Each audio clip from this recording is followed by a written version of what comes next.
You're so afraid that you're not going to make it.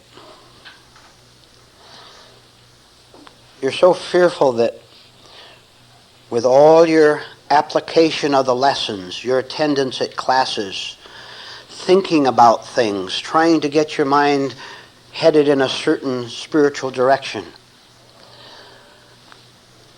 beneath all your frantic work and unseen by you is the haunting declaration that your energy, your time, and what you call your devotion, you're afraid it's going to be wasted, and you don't like to put out energy where there will be no reward.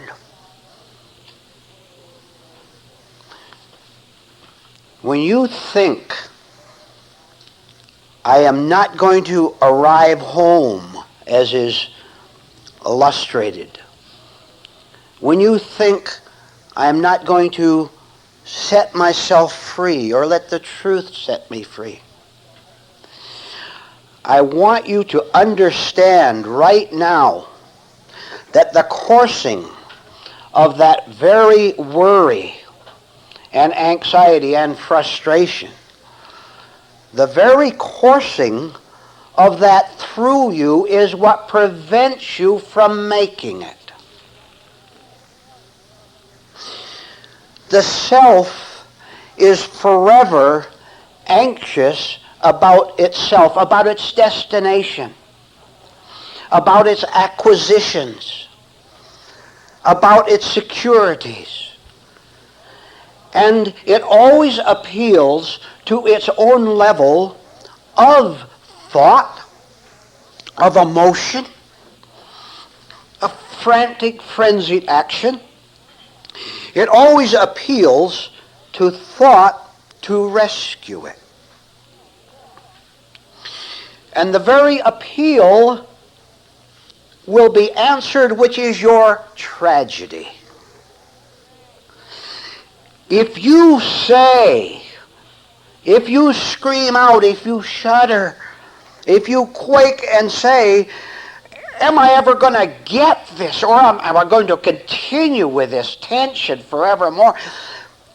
Your very saying of that, I am telling you, is what prevents you from breaking through, because you have made your choice. Out of ignorance, out of not seeing, out of the mechanical flow and unfolding of your life, out of that and in that, right in the center of that, is what you have loved. Therefore, look at the conclusion we have already. That you're pining and yearning. Now, look, this is not on the surface. On the surface, you go to parties. Either a physical party with punch and cookies and dancing, or a party in your own mind. And the noise of the party is so loud that you don't see what I am trying to explain to you now, which again is any wish on the part of your frantic nature to free itself, any wish is what destroys your possibility for breaking out. It is not necessary for you to any longer be deceived by the deception you are now permitting through ignorance and through laziness and through a wish to keep everything going the way it has going. You don't want to see what would shock you. Therefore, you are going to have to do something you have never done before and which you don't want to do, which is, believe me, it is the last thing that your nature wants to do, which is to give itself up. Now see, there is a part of you, and if it wasn't for this fact I'm going to tell you now, it would be a pretty dreadful condition. There is a part of you which you can call, for now, you can call the conscious chooser. It isn't very conscious, but it can grow after a while. But you have to start somewhere to describe this bit of light. And this bit of conscious choosing, which it grows, is nourished by knowledge, by a willingness to give up. It is this bit of light that can look down on and understand what I have been explaining, which is the desperate cry, am I going to make it or not? The desperate cry, you can understand that that is the entire problem. This means, look what it means, that the next time you, with that sentry so alert while you're walking down the street, while you're having dinner, any time goes, that sentry catches you in your private despair. The party came to an end, and you let a little time lapse, about 5 minutes between the parties in your mind. Right in that little lapse, because you haven't been able to think of the next exciting event, the party, right in that lapse, the sentry can come in and catch you in your anguish. Do you know how deep your tears are hidden? Do you know one word can set you off and put you in despair and put an end to that party awful fast, can it? You ever had your party interrupted? You know, you're dancing around the floor. You've got your drink in your hand and your hat on your head and the confetti on your shoulders. When did it happen? About a week after you got married? When did it happen? About a month after you met that new boyfriend, girlfriend? Or you got out of college? You finished in military service? And for a minute, you were caught between parties, and you see the emptiness of your life, and at that minute, because the sentry doesn't stay there and watch and see what happens, you go into your anxiety and you say, I've been coming for years and nothing changes. I know that. I know that you haven't begun to be free of this mad flow that's going on inside of you that makes your exterior life what it is. And so we have the very sad story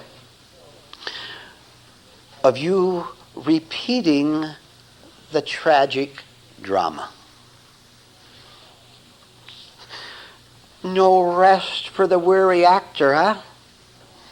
No rest for the weary actress. She has to go back on stage again every morning at 8 o'clock down at the office. All day long in front of the family. You want to get out of it, but you can't even face the fact that there's something in you that says, I want out. Then you'd feel guilty and ashamed. You'd better investigate getting out of what you got into. Oh, you know what? You're in that situation, that dreadful domestic tragedy, that dreadful internal tragedy. Do you know what? Truth itself is just waiting for you to stop in mid-step, right in the middle of that party, stop in the middle of it, and ask, what am I doing here? You've been so badly deceived into thinking that you have to be there that you never question it. All the world inside of you, all that evil world inside of you, and all that evil world outside of you is allied. I told you the odds were 1,000,000,000 to 1 against you. waking up. All the odds against you, and you have taken it as permanent. You've taken it as real.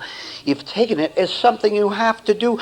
Otherwise, what will people think of me if I pause right in the middle of that mad party with 40 or 50 people around there all drinking and screaming and being crude and being evil? All those people are watching me out of the corner of their eye to see if I'm going along with them, and they don't have to watch very long because I am. What will I think if I pause right in the middle of the room with my empty glass going over to refill it? What would they think if I walked over to the table and set the glass down and took off their hat and brushed the confetti off my shoulders? What would they think if I did that? And without even saying goodbye, I walked out and I stayed out. You don't have the courage to do that. And that's why you are miserable. Oh, I know very well that you don't go to mad parties every night. And you don't have all these friends, so you don't do it physically maybe so much.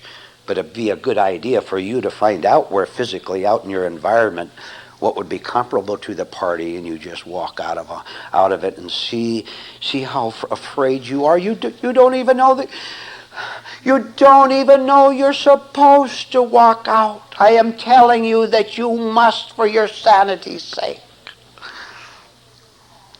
But we're talking about the party inside your own emotional system, are we not?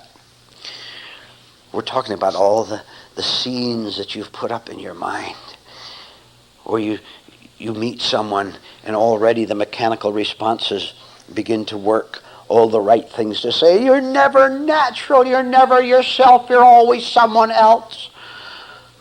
You're someone else you were told to be when you were 3 years old.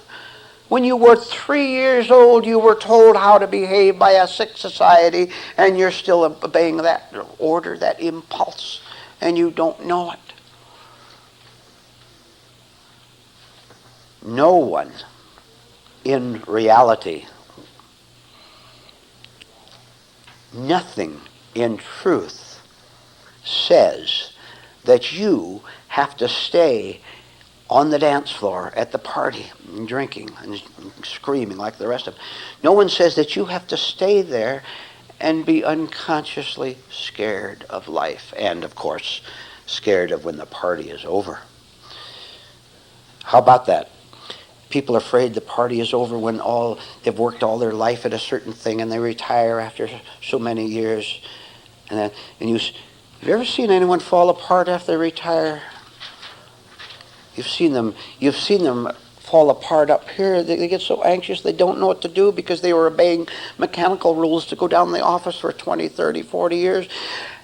And they no longer have a slave driver to tell them what to do. And they get up on their first retirement morning, and they look around. He looks around for someone with a whip to drive him, and there's no one there. And he cries because there's no one there to whip him and tell him what to do.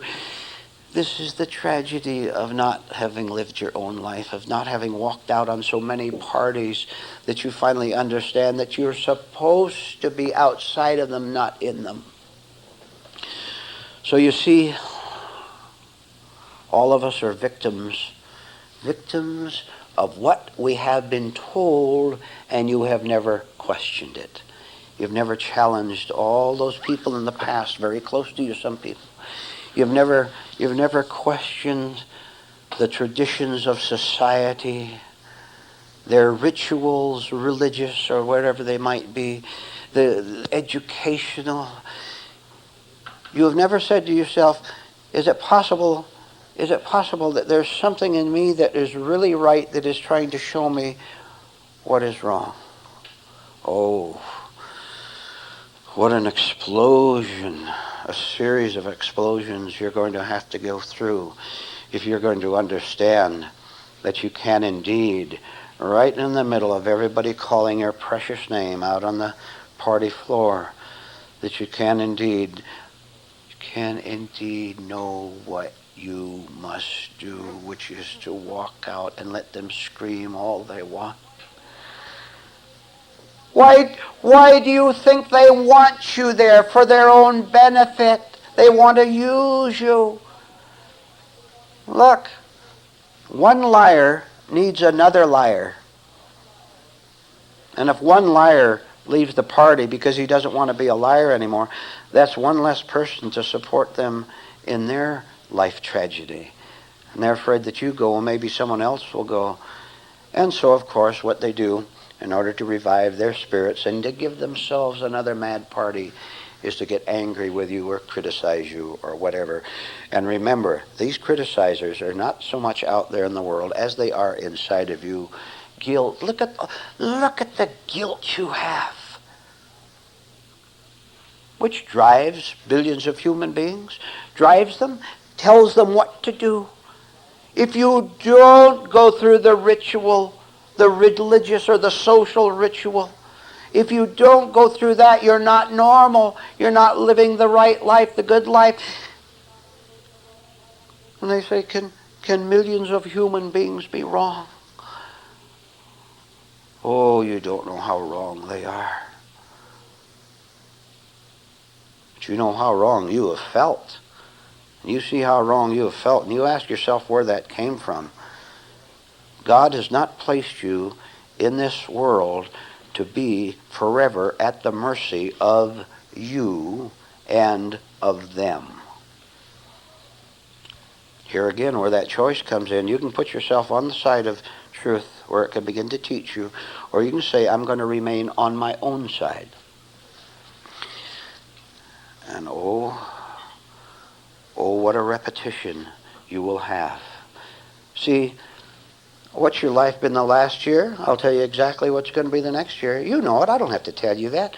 There's something in you that tells you that what happened on Wednesday will also happen on Thursday, unless your nature has changed. You know that. And when your nature changes, you will also equally and beautifully know you're not going to behave on Thursday like you did on Wednesday, because there's another person living inside of you. There's someone who's beginning to know better. Because that person, having got out of the noisy party and gone out and walked all alone by himself, your mind can begin to function freely without the noise. Of course, you take the noise of the party with you. It follows you down the street for a mile or two or three or four. You walk long enough all alone and don't come back, the noise will finally disappear out of your mind, and with that will come clarity. Imagine a bunch of people who own boats. They're out in the ocean. And every day they go out in the boats and they fish and they sail around and enjoy themselves. And they've set up a warning system on shore whereby a certain 2 or 3 people on shore who have their weather charts and are in contact with the weather bureaus and all that. These people in the weather station right on shore have been instructed to send warning signals, early warning signals of storm out there in the ocean.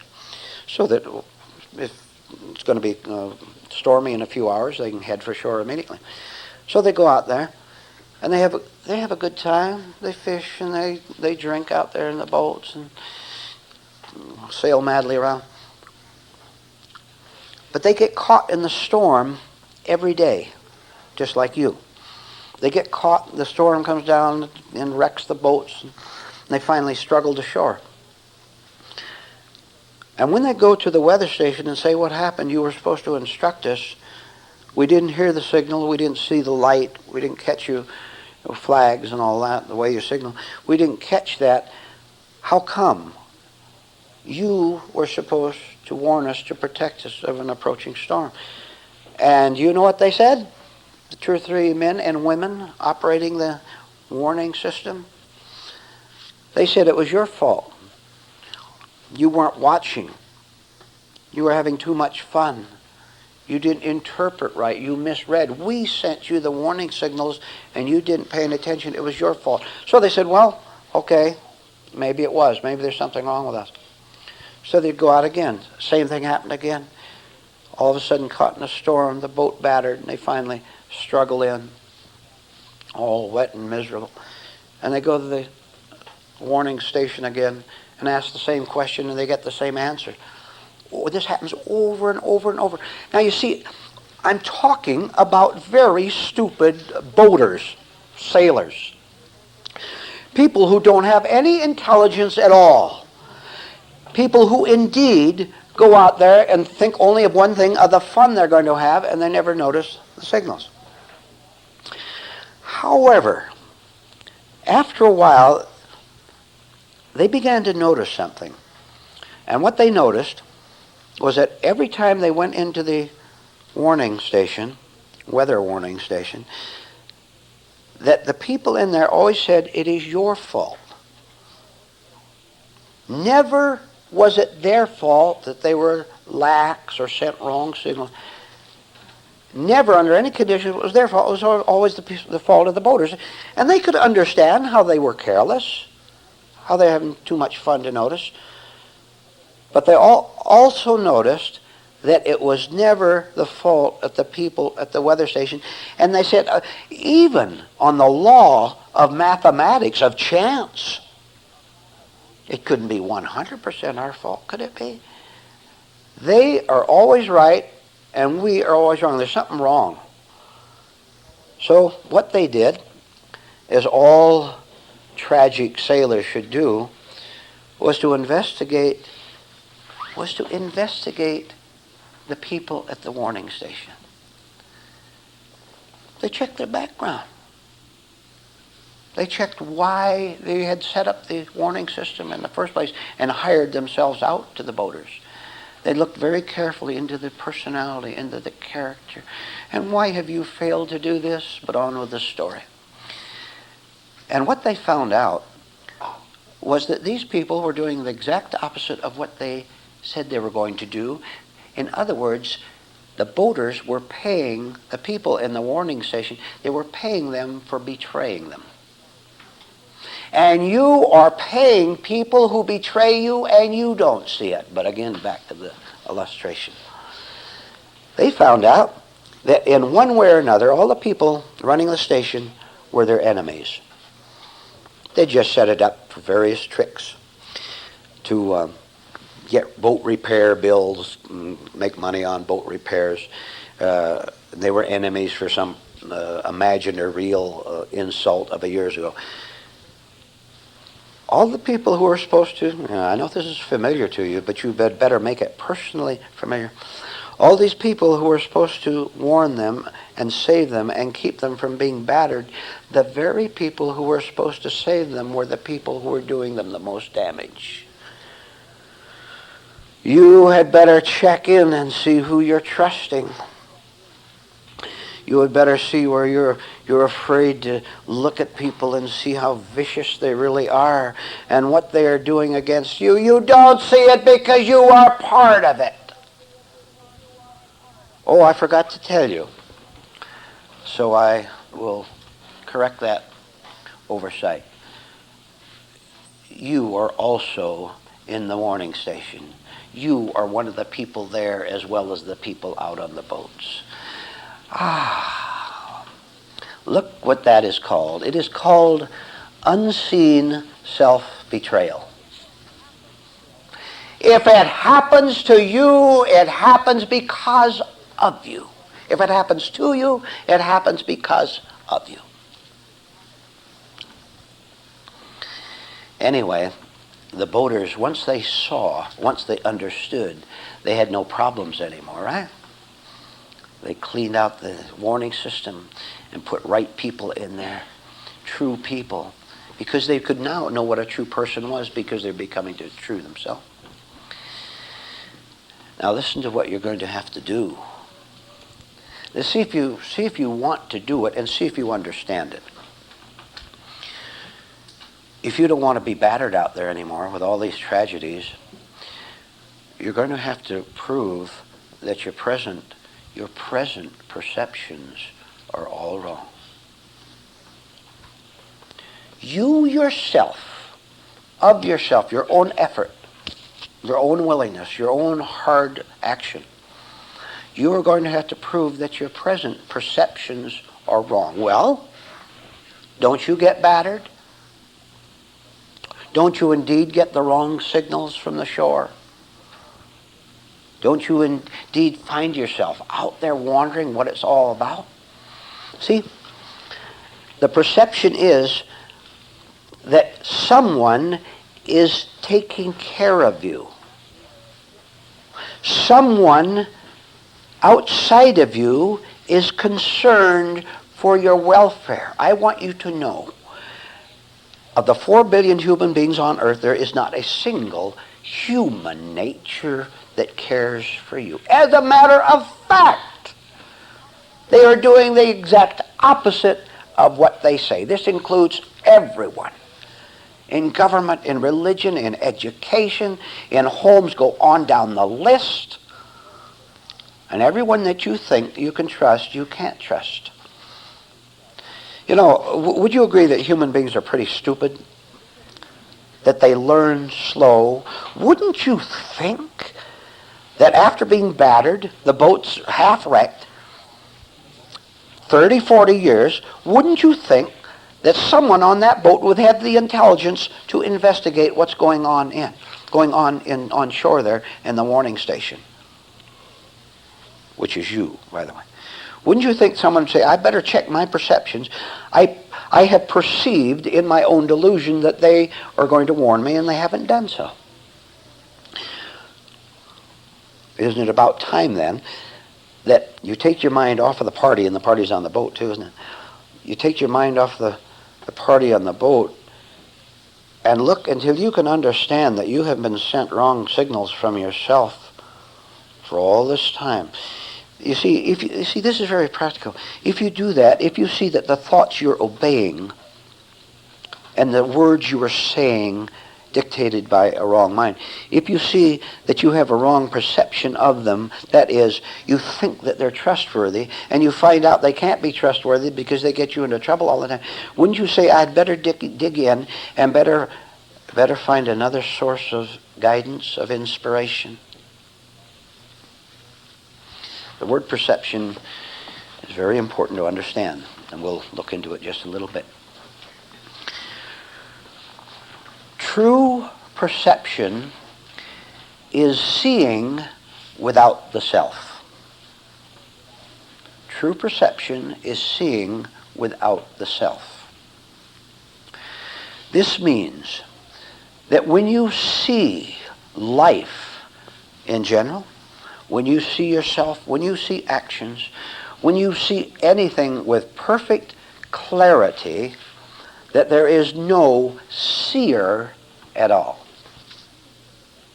There is a seer, a false perceiver, when you are out in the boat with your fun and your parties, and you half glance toward shore and say, I'm okay because something is taking care of me.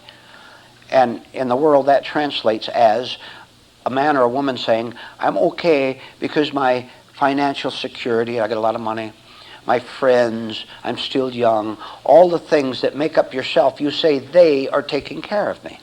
That is perception, false perception by the self, by time, bringing time into it and bringing the future into it. I'm going to be okay tomorrow because I'm okay today. You're not okay today, therefore you will not be okay tomorrow. You will simply have hidden the terror of what's going to unfold tomorrow. So seeing without the intellectually built self is true perception, therefore a perception in which there is no self-concern because there's no self-seeing. Now, you can't understand what I'm telling you. You can understand the words, you can understand the theory, which is good, but you can't do what you're hearing because you still insist on your parties instead of looking toward shore, looking toward your false source of strength, wanting to still play the games out there. You can and should, right here now, take your mind even in a small way, we'll do. You know what's the most difficult thing for a human being to do? Let me tell you. We're having a party on the boat now out there. There's just a big boat. A lot of people out there. 40, 50 people out there, just as in the house that we're in a while back. 40 people out there, and the party is in full swing with all the drinks and all the sexual looks. Sometime you go to a group of people, watch for unconscious sexual looks. And if you're able to see them, you'll see dozens of them in one night. All this is going on. And here's a man, one man out of the whole group, who's a little bit suspicious. And he's standing with his back to the shore, standing on the deck for the moment, where you can see all the people there. He's standing with his back to the shore, and he's listening to the music, and he's got his drink. And he sees something to eat on the snack table over there. There's a pretty girl over there with a pretty pink dress on. And all this is crowding through his mind. The most difficult thing for him to do, look, it's to take his eyes off of that and to turn his head around and look in the opposite direction, so that he can begin to confirm what he suspects, that he's been misled by himself. And all those people at the party are confirming his delusion. They're saying it isn't delusion, this is real life. Live it up and all that. Now, let me tell you what to do. And now I'll tell you, first of all, that you actually can do it. It can be done. And I know you're following the symbolism of this. But you're looking at the party, and it's so exciting and so nice. All the excitements and the glitter out there on the boat there in the big cabin where they're all having fun. You know what you have to do, but you don't want to do it, do you? Now listen to me. Listen to me. You can still do it. All you have to do is do it. All you have to do is go ahead. Look, no, I'm not going to do it. Do it anyway. Go through the agony. You know, if you go so far, you can't see the drinks anymore. You go a little farther, you can't see the food anymore. A little bit more, you can't see the pretty girl in the pink dress anymore. Go through the agony of cutting them out. You'll go through hell, but I'll tell you, you'll know you're going through hell. And that's the first time that has ever happened to you in your life. That is what breaks down the mechanical machine that has taken over your inner nature. Well, all its chugging and its noise and its clanking, that is what cuts off the power for just 1 second. And in that 1 second where the power is cut off, you will feel it, you will know it. And then your head goes back again. Not quite as far as it was before, just one little fraction of an inch between the two places where you start. The next time you say, I'm just going to do it.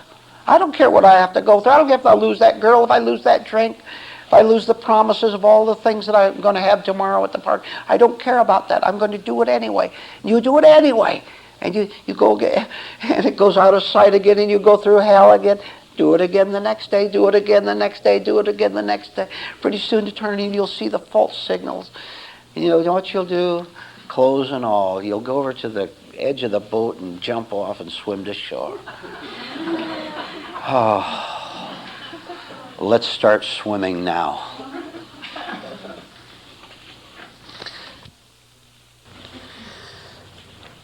There's something wrong with those who are supposed to change this world from wrongness to rightness. Now, in a very simple opening statement like that, you can see the beginning of the path which, if you start to walk it, the beginning of the path that will take you completely away from the nervous state that you are in right now.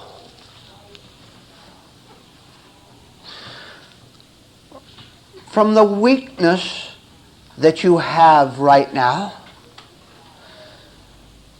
which makes you look nervously and frantically around this world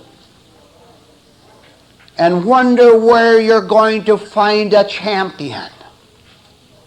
See, you don't see that. You go through your whole day not knowing what is going on, and yet you say, I want the answers. How can you find the answer when you don't even know the problem? Instead of frantically looking around for a champion to defend you, to protect you, why don't you take a look at this anxious state you have and ask why it exists as it does? Now, I told you at the very start that the people who are trying to straighten out the world have to straighten themselves out first, and that's the last thing they're going to do, so you can't count on them. This means you are going to have to, for the first time in your life, face the overwhelming evidence that is right in front of your eyes to the fact that the whole world is indeed utterly mad.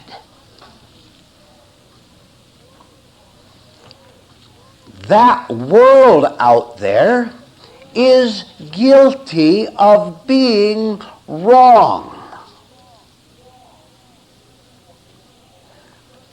Because you don't understand this, because you will not face the evidence of it, because you don't understand it, you don't see how you're self-victimized by having the very same things wrong in you that you accuse the world of having. I want you to know right now that there is no such thing as two worlds. There is no such thing as you in your, what you call, innocent world and the guilty world out there. I want you to know, and I want you to understand, start to understand, that there exists only one world and you are it. And what you are with your weakness and your frantic looking around for answers, what you are is exactly what your world is out there. I know you don't understand this. I know that you don't understand that what you see out there and what scares you is you and nothing else. When you see that world out there, you are seeing you and absolutely nothing else, because there's only one thing. If you can think a little clearly toward this now, you'll see where this could lead to, where this path could lead to. That if you feel that parent out there, that employer, that world in general, if you feel that they have power over you to hurt you, to make you feel insecure, if you feel that, you are feeling your own experiences, your own emotions, and absolutely nothing else. Look, please, look. You glance out there and you look at that ex-wife or ex-husband. You think of that terrible experience that you've gone through. Who is experiencing the pain at the moment it happens? You and no one else. Look how obvious it is, and you won't see it. That's because you have a divided mind.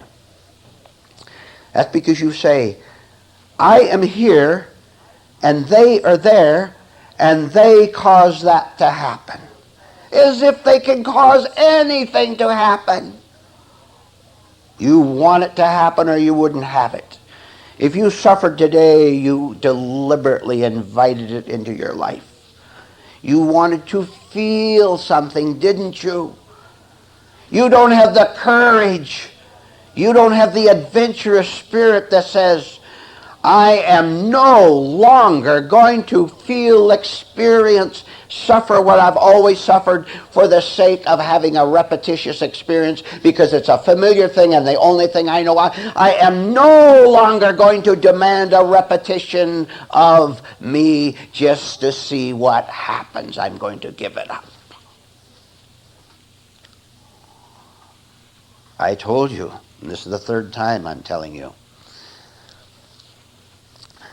the evidence of the world's insanity, which is your own. You see, if you are sane, you can understand the world's insanity and not have a single pain over it. You're all pained, aren't you? You suffer. You cry a lot and you're nervous a lot. Every day 1,000 wrong feelings go through you. You know, the little ones, just the little ones, they stab you and run because you have permitted it. See, you are deceived because you want to be. You have chosen to close your eyes to the madness out there, because if you can close it to the madness out there, you won't have to face it in you. And this is what you want to do above all else. This violent world. Do you watch the television news? Do you look at those newspapers and see one man, one woman after another standing up on those platforms in those great institutions? And what they are doing is lying the world into the doom that it is in.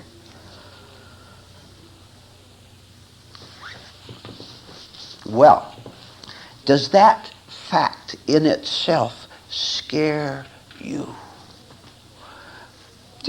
Don't you understand why we're talking about the problem? We're talking about the problem, the difficulty, the chaos, because you have to see that there's no other source of it for you except you.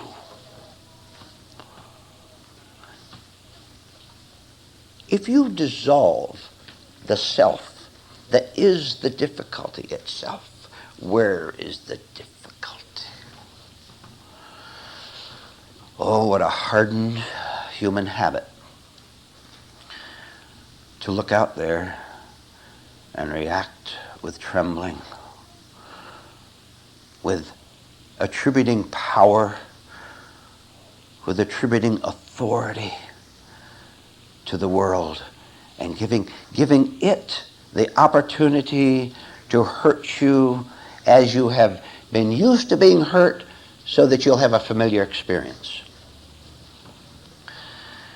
It is about time, ladies and gentlemen,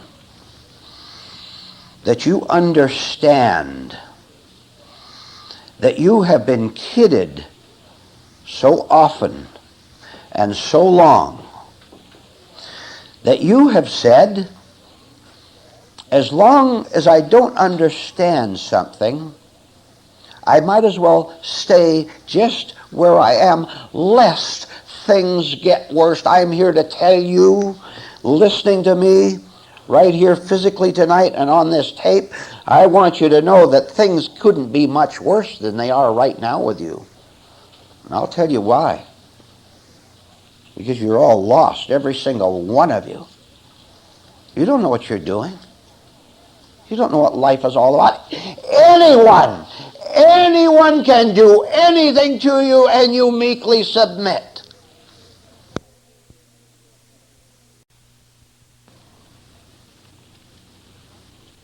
Is there one of you here tonight that's going to rebel in the right way? Rebel against the hoodwinking, the terrible things that this world has indeed done to you, but with your consent. Let me tell you a story, an illustrative story. A Western movie on TV somewhere.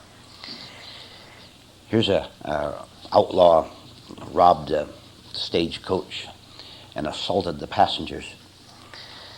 He was caught. The sheriff came along with a posse and caught the robber. They brought him in for trial. Here's the old-fashioned courtroom, probably a corner of the bar or something, saloon. And they set up the trial for this robber.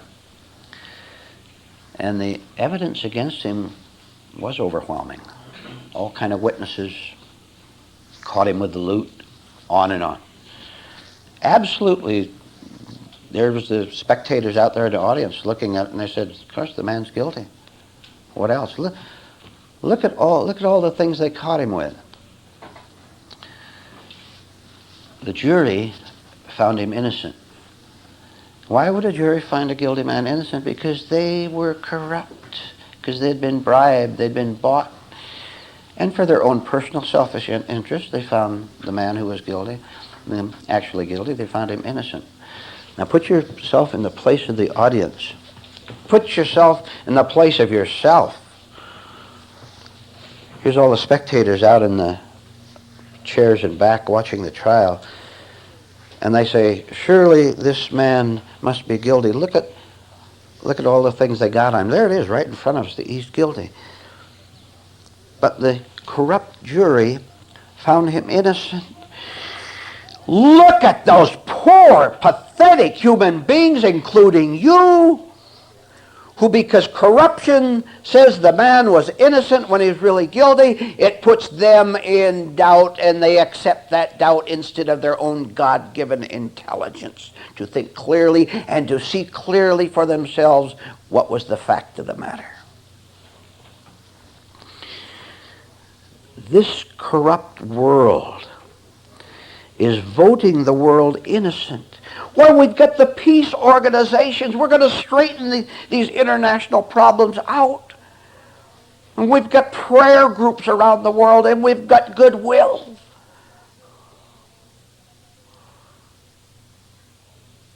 And you swallow it whole, don't you?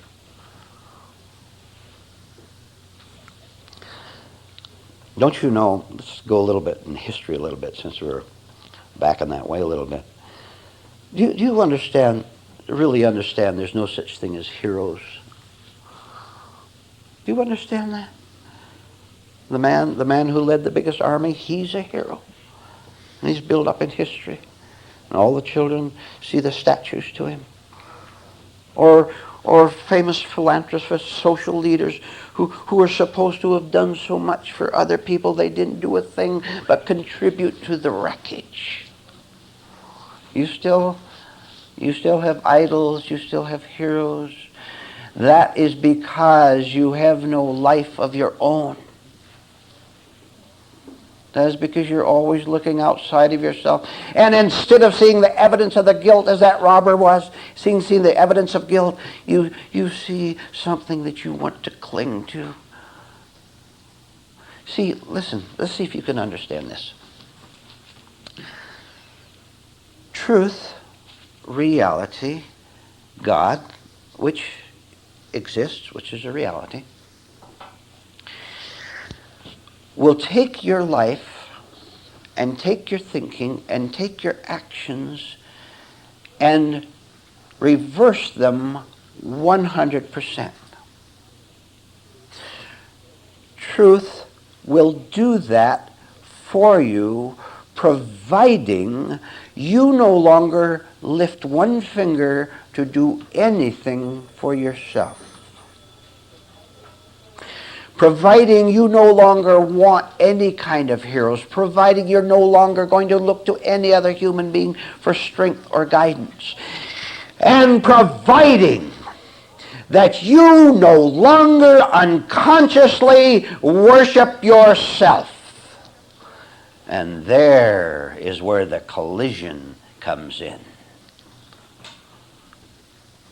Because you don't even know you're doing it. You don't know that thinking about yourself all day long and your problems, you don't know that that's self-worship. Why don't you see that it is? You don't know that a recitation of your difficulties to other people and wearing them out, you don't know that that is self-worship. You don't know that your depression and your heavy spirit and your nervous eyes, you don't know that that is self-worship. To make it worse, you don't want to know it. Now, ladies and gentlemen, which is it?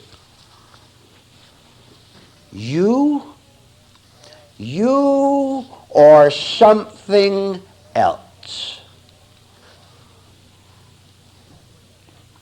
Never mind what that something else is, you don't know. There's no way you can know. You can only think about it and invent your own heroes and saviors and remain a vicious, lost, cruel human being. Don't you understand? Every time you lash out at the world, you're lashing at yourself. Don't you understand? Every time you defend yourself, you're saying, I am so real, I'm so solid, I'm so marvelous, that I better defend this precious bit of goods that I have here. Defending something you can barely stand living with.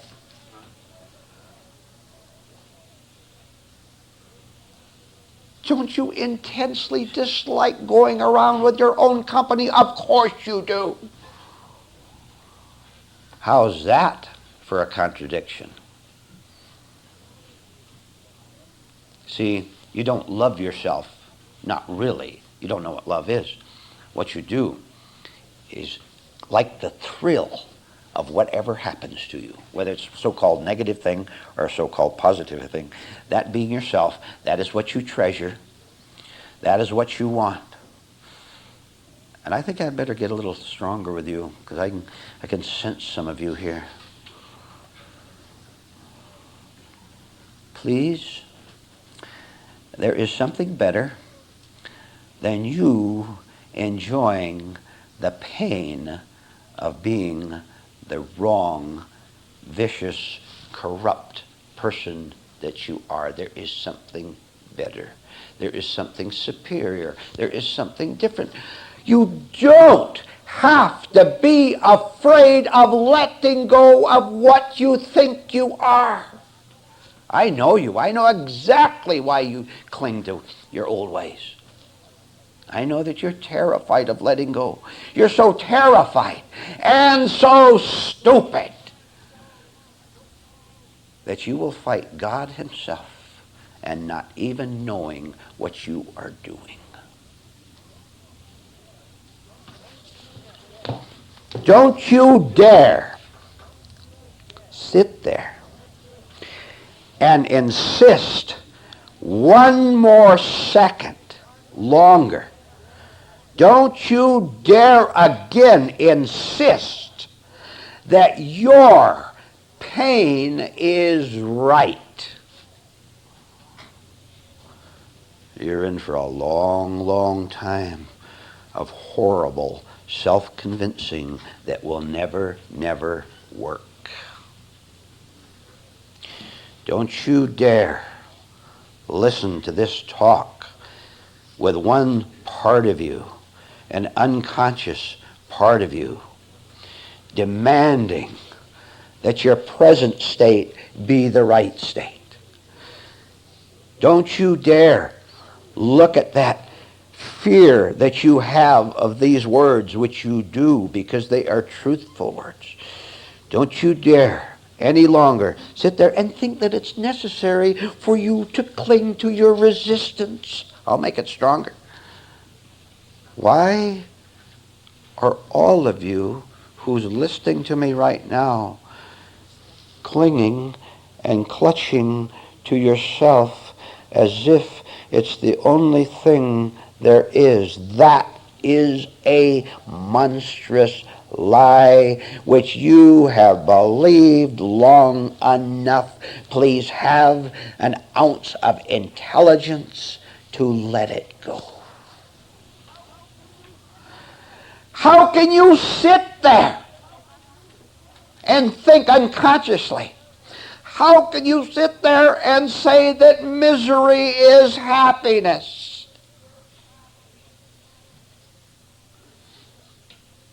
The reason you do that is because never having tasted happiness at all, you have to put wrong labels on what you now have and call your fierce self-defense, call that happiness, because you're fighting for your survival.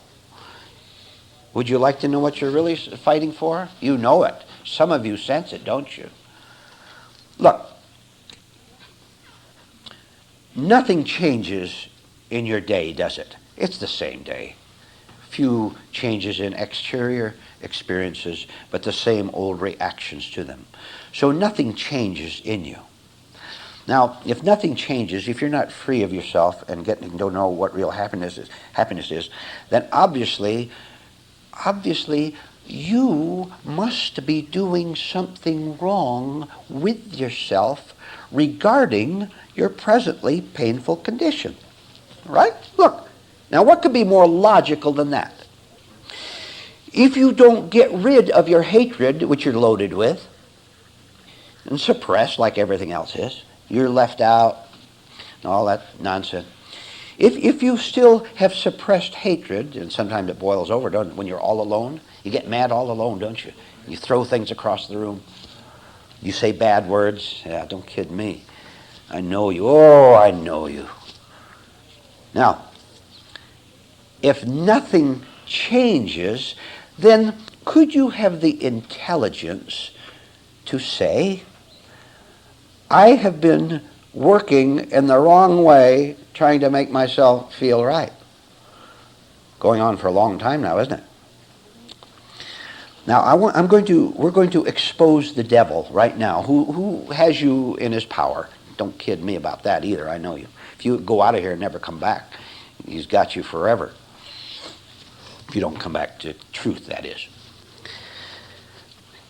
This fear that you have of releasing your traditional thoughts, this fear you have of dropping your defenses, this anxiety you have that truth is going to come in and change your life, this fear that you have is simply and nothing but a bad little habit that you cling to because you simply don't know any better. Now, maybe in the past you've had a bad habit, whatever it is, and you got rid of it in some way.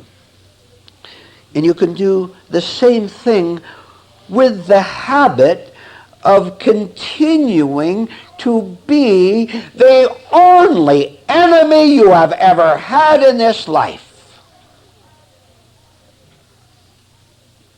Never mind your acquisition of experiences that hurt you pretty badly. Never mind the labels you put on yourself of being a failure, of being defeated, of being a hypocrite. You're not a hypocrite.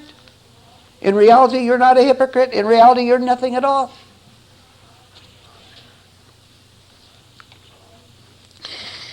Try to see that you must begin to say,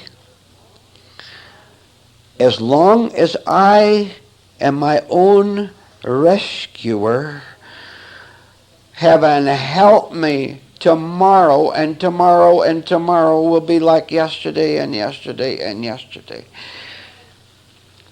And because truth knows and understands you perfectly, you can begin to say yes to truth and no to the fear and the repetitious habits, you can begin to shift with whom you are allied. Now that's the one thing you can do, and the only thing you should do, which is to change your alliance. As long as you are allied with you, then that will, I guarantee you, guarantee the repetition of your bad experiences, of your bad dreams, of your miserably huddled little life. If you say, I will take one step, one small step away from who I think I am, if you say that, then these exercises that we give you in this class will become extremely practical and will change you. Because your step away from the darkness is an automatic step toward the light, so that when you join yourself with the little exercises up here and even physical exercises, that gives truth a chance to come in and do something for you the way you are now. You've cut yourself off from all rescue. Look, please, nothing changes. Your idea of change is to push the pain down for 5 minutes. With the dinner, the television program, the sex thoughts. That's your idea of change. You are mad. You're a lunatic. Good news. Truth knows you're a lunatic even if you don't. That's your hope. Now I'll tell you a place where you can start on all this. No longer know what you want. No longer know what you want. You know what you want, don't you? You want out. You're never going to make it that way. The person who clenches his fists and frantically cries, I want out. That's exactly what keeps the bars in place. I want out.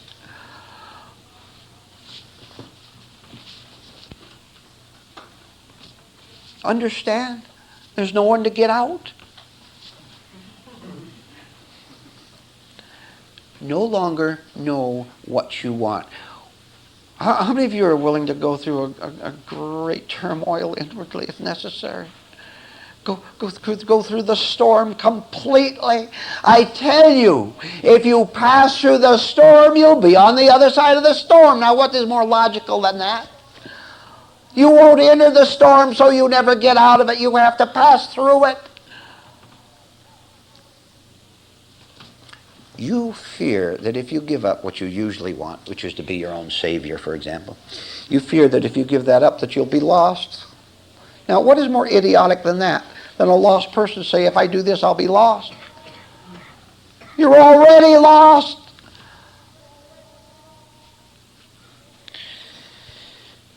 If you run out of your own ways of rescuing yourself, if you run out of what you want, that means, this is kind of advanced, so listen to it. That means that there is no longer the repetitious churning of thoughts, emotions, even physical action. That means there's no longer the repetition of them. Now, if they are not operating, then what else is? Don't answer the question. If you answer the question, you'll be a religious hypocrite. If you answer the question, you'll be a self-deceived human being. If you give up what you want and just stay there with nothing, what do you suppose would happen to you? Shall I tell you? The illusion of you will disappear. And so will every trouble, every fear, every problem you have disappear absolutely. Because as I said at the first, if you remember, the only problem you have is you. Get rid of you and you'll get rid of all your problems. See, but you want the guarantee, don't you? You want to know what it's like on the other side. No go. All you have to do is know that you are wrong and stop right there. I absolutely guarantee you, personal guarantee, that if you will stop, if you will no longer know what you want, even wanting rescue from your pain, if you no longer know that, I absolutely guarantee you that something will come into your life that is invisible, that is totally powerful. Something will come into you and you will sense it. And you'll say, something is going on. I have never had this viewpoint before. I have never had this sensing of a new direction before. But you know it's real. It is not your knowing. It is a knowing that is apart from your own intellect. It's the knowing of the Spirit of truth that you have invited into your life, which gladly answered the invitation, and that came into your life. And now you understand that there really is a totally different kind of a world that's not on a parallel with this world here, but is way up there. You know it. You don't think about it. You don't think about it. You live it. You know what that's called? That's called real religion. That's called authentic spirituality. And when you have that, you will know the purpose for which you were put here on earth. And you will know that that purpose was fulfilled in you. And you will be new. What a shame the world isn't here this morning. Because what we're going to talk about would rescue the world from itself. And that is all that the world needs, is rescue from itself, because that is all that the individual needs. But to the person going out into this world, he looks out at it and he sees the glitter and he sees all the exciting things to do. And he exclaims, "This is living. This is what I want. Surely that physical world out there is what I need." And so she chases, and goes so far in the chase that it becomes impossible after a while for the individual to ever look and study and understand what is happening to him. That is the tragedy. All your friends, your relatives, people you know, people you work with, have gone so far off the highway out into the jungle that they have lost even the faintest idea that there is a main highway to travel to go to another place besides bumping into each other inside the jungle and falling inside the pits. Now listen, we are here this morning. We are in a place where we can listen, where we can absorb, where we can stop right in the middle of the scrambling around in the vines out there in the jungle. Stop right where we are and say, wait a minute, I hear something trying to get through to me. Something that doesn't seem to be a part of that husband of mine, of that wife of mine, of my children, of my parents, of the educational system, of society. I seem to be hearing something that is saying something entirely different from what, listen to this, from what my whole life is saying. And what your life is saying is that madness and entanglement is good and necessary. We're here. Right now, we can start fresh. Right in the middle of all the madness of it, of your own mind. That's what you have, you know. You can start right in the middle of it and begin to see something different. Now what we can do, and what we're going to do this morning, is to gather information about ourselves. See where we are. And when you see where you are, see it clearly, you'll understand the mistake. And when you see the mistake, I guarantee you it will stop. And that means the end of self-punishing, self-whipping, self-enclosure where you close your eyes and wander around and all you do is, unfortunately, is think your own thoughts. So we're going to start off by discussing a self-dominated mind. Now, slow with the phrase itself. A self-dominated mind. Now, here's what that means. It means to the ordinary, usual mind of the ordinary, usual human being, that the only thing that exists is its royal mightiness. Oh no, it doesn't say so. It doesn't say I enthrone myself as the king, mental king. Never. Because it has the possibility, it has the ability to deceive itself and to think one thing and say to another. But a self-dominated mind in itself says, now if you don't believe what I'm going to say next, don't try to force yourself to believe it, just see it. I'm talking about your mind, the kind of mind that you have. A self-dominated mind says, I am the only mind that exists and has a right to. And if I see other human beings and events and other minds out there, I am describing to you what you're thinking. You had better pay attention.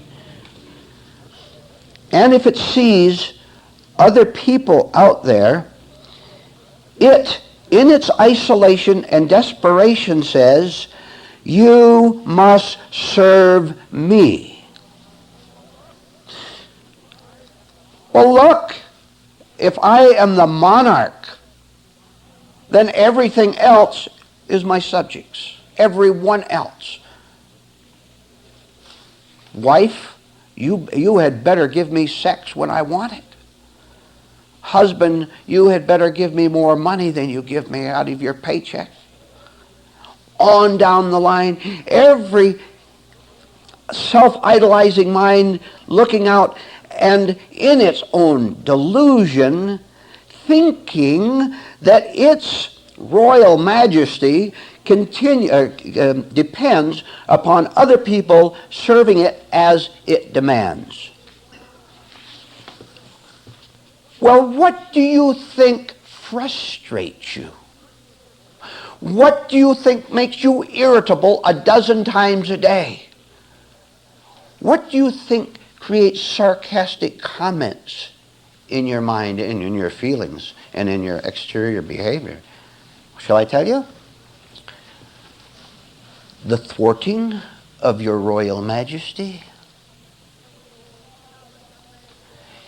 When you have a demand you have set up as an absolute, the necessity, the frustration of that demand, it will happen every time, and it has happened a million times in your life, hasn't it? Are you beginning to understand what insanity is? Are you beginning to see what causes we're talking individually now, not as mass. Can you begin to see what individually causes your fear of this world? It won't obey you, will it? It won't give you what you demand. You send out your royal decree. Oh, I hope I can get that woman. I hope I can get that man. I hope the world will honor me as I feel I should be honored. Isn't it maddening that the world won't cooperate with you? Then do you see that madness is always self-induced? starting with the false premise that you must be a dictator over the rest of the world. What do you think causes every war, every heartache, but all these egotists, everyone in their own tight little kingdom, saying, you must obey me, and the other person says, no, you've got it wrong, you must obey me. And so they fight and they lie. Oh, the pain and the agony that arises out of human beings refusing to see the simple fact that they are not using their minds properly. That they don't, that they don't have to induce frustration and pain. That you can understand every single difficulty you have away. And I said, every one of them, you try to think right now, you can do it if you want while I'm talking. You try to think right now of some grief, some problem, some strain, some anger that you have right now. And I will tell you that it can be understood away. Not only that, you could do it this morning if you were to let go. So we've established the fact that a self-dominating mind considers itself the king of the island. Here's a castaway out on a desert island. Look, he's cast off the ship sinks, and he goes to the island out there, and he's all alone on it. And the first thing he does was declare himself the royal emperor of it, huh? The first thing he does. Let's leave him there on the island for a minute. Look for just one thing. Your demands, your fearful demands, your very, very unpleasant demands. You send them out, nobody answers. Go back to the man on the island now and let's see what he demands. Poor, pathetic man. He bumped his head against a log when he fell off the boat. And he grabbed the log and he floated to the island. And he says, this is great. This is great. No competition. So he sets up his royal little palace consisting of a bamboo hut, palm trees, puts his royal initials over it, and it begins to dictate over all the birds and the wild creatures on the island. How marvelous! I'm the only one on the island. I knew it all along. I was unique. All I have to do is yell at that bluebird and it flies away.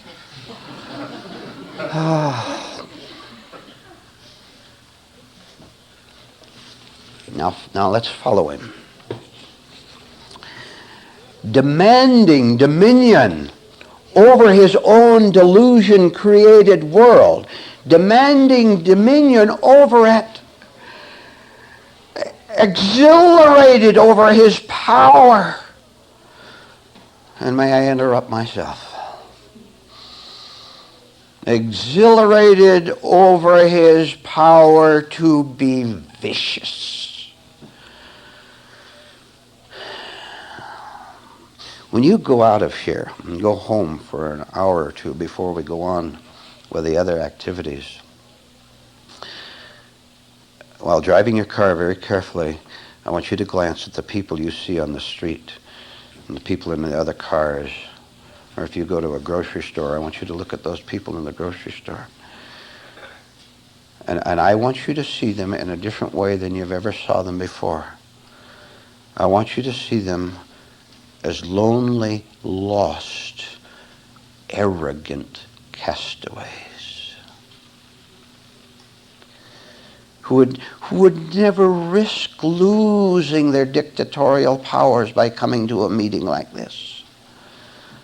That's a very fine exercise, and I want you to exercise it all the time, because I know what happens when you look out the world and you see a uniform, or you men see a pretty girl, or you see someone who's see someone who's famous, already you cease to think clearly, and you go into an old emotional reaction, and you don't even see it. Now, our castaway on the island is exhilarated over the fact that he alone exists.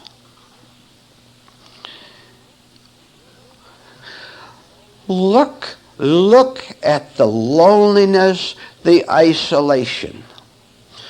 Look very carefully at what is happening to him, and then you take a close look and see that you are doing exactly the same thing, which will explain everything to you. How marvelous that I can shake my hand and the birds fly away in fear. I can walk anywhere. I can do anything. I can set up my own laws. And I can repeal those laws the next day. I have absolute power. He says, I have absolute power and I want to die. Right? See, to keep the illustration going, you see,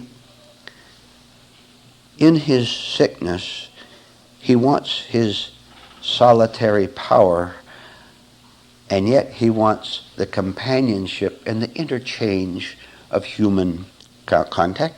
He wants that too. See the contradiction? I am alone, and yet he's isolated. Look, how far back in your own mind are you living? This man is 10,000 miles isolated out in the South Pacific. There somewhere in a little patch of land with a few palm trees. And you're there too. That's where you're living, and you wonder why you're lonely.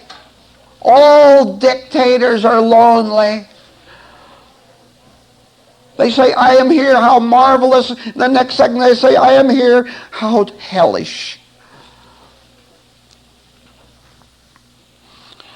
I suggest also, when you go home, that you keep the word isolation in mind.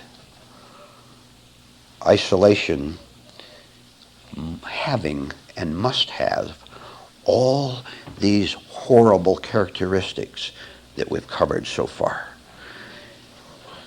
You want to live in dreamland of having power. And I'll tell you, how many times this morning already have you set up a mental movie in your mind where you told someone off? Where you're going to get the best of someone? Where someone comes to you, your royal majesty, and asks you to bestow a favor. And you graciously pat them on the head and say, granted, my son. This is called psychopathery. And if that isn't a word, it is now.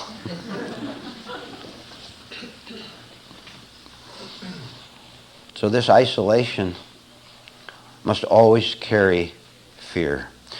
Must always include in it hostility. We're talking about a self-dominated mind, which is the mind which almost everyone on earth lives from. And so all these people on different little islands, say there's another island a mile away, they get their little mortars out, little cannons out, and shoot each other. Don't you come near my island. I want you, but I hate you. I'm afraid you're going to destroy my illusion of being king of the island. Don't come too close. Don't play your evil trick of calling yourself a dictator. You might expose me as being one. Wouldn't you say then that hiding out is hell? Well, how do you feel about yourself? How do you feel about life? You feel so bad, you don't even know how to answer the telephone consciously. You're so caught up in yourself. Oh, the phone rings. Somebody wants me. Somebody came to me. How marvelous. King of the island. queen of the island. And it's a phone call where somebody wants something from you. And now you have to tell a lie, don't you? You have to push them away in some way. You're never in charge of yourself on the telephone or anywhere else. That telephone is part of the island, you understand. You can't even handle a simple phone call. Someone will lead you right. That other sickie on the other end will lead you right into a trap, and you'll start blabbing because you think you have to. Like to try that for a third exercise? To observe yourself internally right while you're talking, and you will see yourself saying, oh, I love it that someone called me, and I hate it that someone called me. That's the operation of an isolated mind, of a mind that doesn't understand anything. All right, now we can talk about a different kind of a mind, different from day and night. This other mind is a spirit-dominated mind. Now this means that the dictator has been eliminated. The isolation has been broken down. The false sense of self has been banished. It means that all that remains is the natural, pure, necessary parts of the mind, memory, even imagination, repetition, habit. That's all right too. Habit has a proper place in the intellect. Means that the mind, through surrender, through being tired of being pained, the mind has simply given up. It no longer wants to be a dictator. It sees the contradiction in that. So that all that remains is the mind operating as it should operate. Now, when you were on the island, the dictator delusion operated through the mind and made it do all these ridiculous things. Wandering around giving orders to the blue jays and to the barracuda out in the surf. And somewhere along the line, right, and standing on the surf and giving an order to a barracuda, which is pretty ridiculous, isn't it? He got a glimpse of it and saw the folly of his own life and of his own mind. All right, so it has fallen away. So, in the absence of the tyrant, something else must tell the mind what to do. And it does. The difficulty at this point, you listening to this talk, is that I'm talking about something that you can't understand. And I know that, because you don't know the spirit of truth. But I can tell you to please don't misuse your imagination by believing that you do understand what I'm talking about when I talk about the spirit of truth, of reality. Suspend things. Now, when it has come back to itself, begun to become sane, at that moment in the life of the individual, God, reality, truth, sanity, comes down and gives instructions to the mind in every possible event of life, inward and outward.